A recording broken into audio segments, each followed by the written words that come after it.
ओम का चित्र आप देखते हैं, ओम का चित्र ऐसे ही किसी ऋषि पेंटर था और उसके मन में आ गया ऐसा ओम।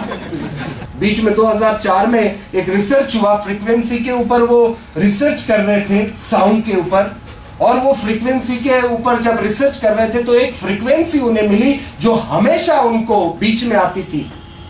उस फ्रीक्वेंसी को जब उन्होंने देखा, अनुभव किया, तब उन्हें पता चला कि ये हमेशा इस धरती पर, इस सृष्टि में ये फ्रीक्वेंसी हमेशा रहती है, जो बीच में ही रहती है, उसको अलग नहीं किया जा सकता। तब उन्हें पता चला कि वो फ्रीक्वेंसी और कोई नहीं, वो ओम है।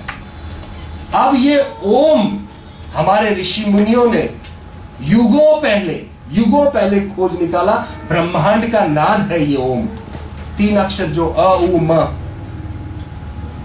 अब ये अ उ म का चित्र जब आप देखते हैं, ये चित्र बना कैसे? कोई ऋषि मुनि पेंटर था, उसने कोई बनाया नहीं है ओम। जब हम ओम ये नाद बोलते हैं अपने मुंह से, तो वायुमंडल में उसकी वैसी आकृति बनती है,